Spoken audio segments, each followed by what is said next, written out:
My name is Duncan. I've lived in the village of Port Edwards since 2003, so almost 19 years. My wife Christine and I raised our three children. All three graduated from John Edwards High School. All have moved on, for the most part, into careers and jobs. My youngest is still living at home temporarily as she's finishing her master's degree. But I'm running for the Port Edwards School Board. I previously was on the board for 10 years, 9 of which I was the board president. I'm coming into this as a 58-year-old man with no agenda, no axe to grind, no reason to run other than I just care to serve. I love education and I love the district. So I hope that the voters can appreciate what I bring to the table and will be able to support me in this election. Hi, my name is Kathy Mcgrath, and I'm a candidate for the school board in Port Edwards.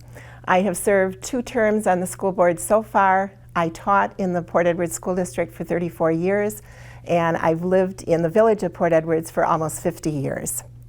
I would like to thank Joe Bachman and the Wisconsin Rapids Community Access for providing this forum and the chance for the voters to hear from the candidates for the Port Edwards School Board. Thanks to everyone listening and for taking the time to be an informed voter.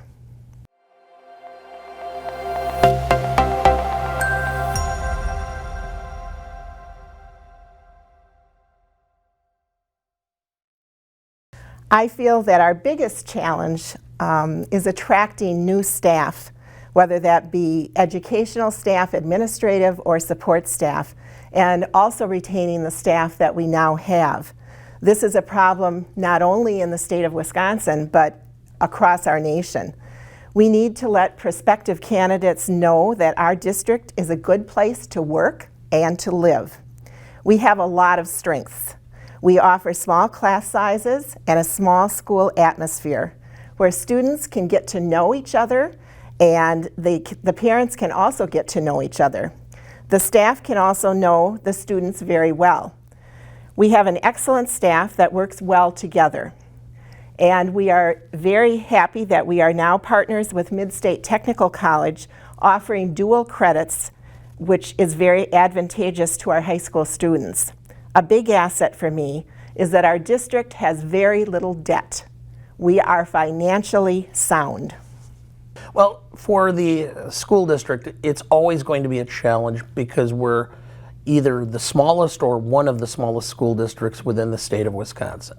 So we're going to continuously be having problems with budgets and enrollment because even a small enrollment makes a huge difference. Most people do not realize, but the state has an equalization formula that provides funding through the state for the school districts. Unfortunately, that is on a 5-year cycle. So what happens is that if your enrollment declines, you actually have more money than you have students. So in other words, your revenue per student is higher. When you have an increase in students, then you actually have a lower number. That started about 3 or 4 years ago. So we're going to reach a point in the next year or two where our enrollment numbers will stabilize, and then we will have more revenue again per student than we've had over the last several years. There's been changes in the village. A lot of the village was built during the late 1940s, so there was a large number of residents who either retired and moved away, have passed, so new families have moved into Port Edwards in a lot of those homes. So that's going to be the biggest issue, is just trying to deal with the stability of the student enrollment and understanding that there are going to potentially be bubbles that are going to exist. So we may need to add staff for certain classes as they matriculate through the grade school into the middle school and then the high school, and just dealing with that. It's always going to be an issue of money, and I think that's the thing. As far as major strengths, the central thing, the one thing that the village of Port Edwards has that builds community and a sense of togetherness is the school district. It has been central to so much of the village. It's part of its identity. It's part of its DNA. And so that's a major strength. Not to mention the fact that if you have children who want to play sports, the competition level for participation in sports is not nearly as high as some of the surrounding school districts because of the competition involved. So there are great opportunities for children to get involved in extracurriculars. There's also smaller class sizes, which allow greater input and relationships between staff and students. And ultimately, the district provides so much as far as opportunities for the kids in general. Part of the thing that will be necessary in the future will be to help market for student or open enrollment periods because of that.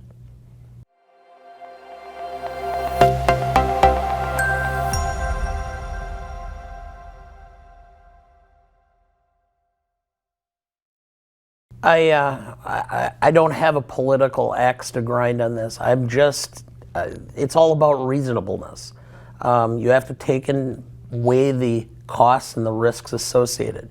There are going to be no hard and fast rules. If you want me to say, I will not require masks, I will not say that. I will, or if you require me to say that I will definitely require masks, I will not say that either, because it just doesn't make any sense to prejudge a situation. Right now, as of yesterday, we're taping on March 1st, February 28th, the CDC said mask mandates are no longer necessary through most of the country. That includes Wisconsin. I personally have had to impose certain mask mandates in my office simply because of my staff and the proximity of them. But I relax them. There are situations where they don't apply, and I ended it when the CDC said to. Again, it's a matter of all, just being reasonable and gathering the information, weighing it, and deciding what's best for students in general. So I guess that would be the only thing I could say as far as balancing it. Obviously I'll take in consideration the fact of students and the parents' beliefs on the masks, but that's about all I can say on the subject. I'm hoping it's not going to be an issue over the next 3 years, but who knows? My responsibility as a school board member is to protect all students and staff. When a minority of people want certain policies put into place, it could adversely affect our students and our staff. When the masking issue took place this year before the school year started, we put into place a metrics-based mitigation strategy so students and staff could return to in-person instruction but still be safe.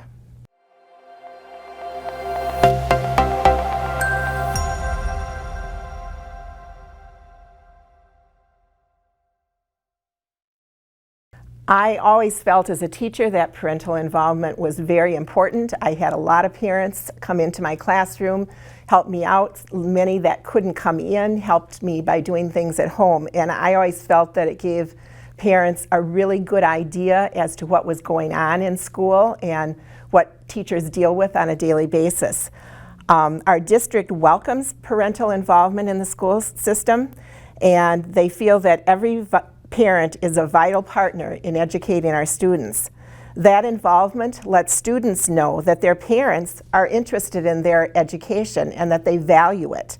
Utilizing Infinite Campus gives parents instant online access to their children's grades and assignments, so they can always be informed as to what's going on. Our Port Edwards Education Organization at the elementary school is very active and always looking for new members. I would encourage any parents that want to be involved to contact their children's teacher and ask the teachers in what ways they can be helpful. Well, it's completely a voluntary situation because you can't force parents' involvement, unfortunately. You can tell a lot of times by the quality of how well the children are learning by the level of their parent involvement. My wife was much more involved in my kids' education and keeping track of stuff than I was, simply because of the hours I worked as a lawyer, but I was still involved, and I looked over their curriculum every year. The best thing I can do is to say that I would suggest we look at potential opportunities, because there are funds that are in the budget every year that are available for community type activities, and maybe some sort of joint classes that could be offered to improve communication between parents and children, especially in grade school, upper level grade schools. Junior high would be an option. I also would look at the potential of having career days, because that's one thing that parents do seem to have some influence or some interest in, is helping guide or steer their children into career paths or educational opportunities. And by making those available for parents and students at the same time, again, that would potentially bring more involvement of the parents into the educational process.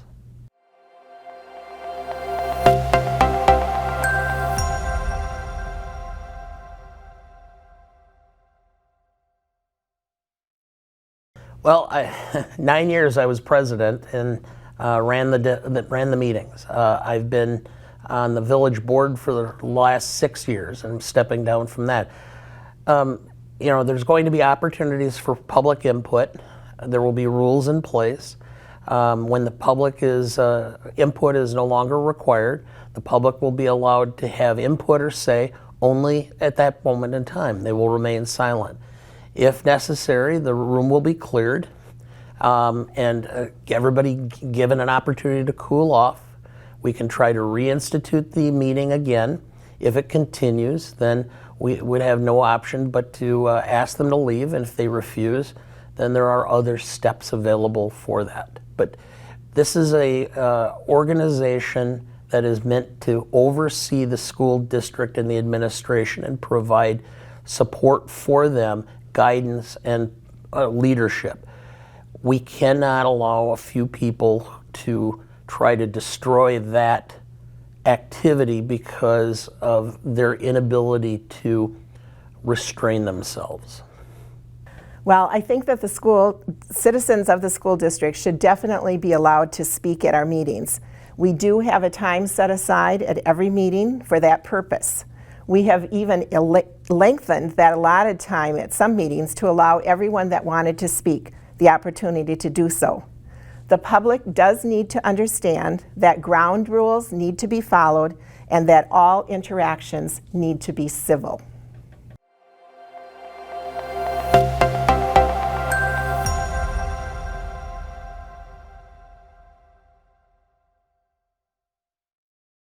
Our district has received the ESSER funds, which is the Elementary and Secondary School Emergency Relief Fund. Those funds allowed us to improve our HVAC system for ventilation, install auto flushers on almost all toilets and touchless faucets in all bathrooms, purchase needed sanitation and cleaning supplies, help with our nursing services, and hire an interventionist to help with student learning loss in the areas of reading and math during the pandemic. We were very fortunate to get these funds, and we used them wisely. This is really three different answers, and they're very distinct from each other. The first is yes, the school district qualifies for money. I've seen the statistics because both the village, the city, or the school district, and the county have funds available from the pandemic. There is also some funds that the county has that they have to divvy up among the various school districts and municipalities. So there's going to be money available. As far as how is it to be spent, this is all against a philosophy. Okay, I am not a professional educator. I'm a lawyer. If you want legal opinions, I can give those. I cannot give educational opinions. That's why we hire professionals and hire professionals to handle this. And on my time on the school board the first go-round, I was involved in hiring one temporary superintendent and two full-time superintendents, two high school principals, and the grade school principal. And I hire them for their ability to know what students need, to understand curriculum, understand the budget process, and to make reasonable choices and recommendations to the board. based upon what we have set as an agenda for our leadership and the direction of the district. So I'm going to rely on them as to how the money should be best spent. Will that mean that it's automatic? No. I mean, there will be options. I may ask for options, but ultimately they're the ones who know the most. As far as shortfalls, when I was on the board for the first go around, 10 years, we had continuous declines in revenue, and we streamlined stuff. We had basically, I think, 1/4 of the administrators that we had in the district when I left the board as opposed to when I started with the board, because we realized that the money should be spent on the students more than on administrative aspects. So it was a lot by just general resignations and not filling positions and such. There were a few times that we had to eliminate positions, but there are things that can be done and there are things that can be handled. And I know that the district right now is in some level of sound financial status because of the referendum and the success of that. They did the intelligent thing, which was to move a lot of the long-term capital improvements off the budget so that they would have room for the budgetary growth and need for education, books, and all of the remaining materials that's necessary to teach the children. And I don't think it's going to be a problem, at least in the next 3 years. And as I indicated, the revenues are going to start increasing as the number per student, and I think that that's ultimately not going to be a problem.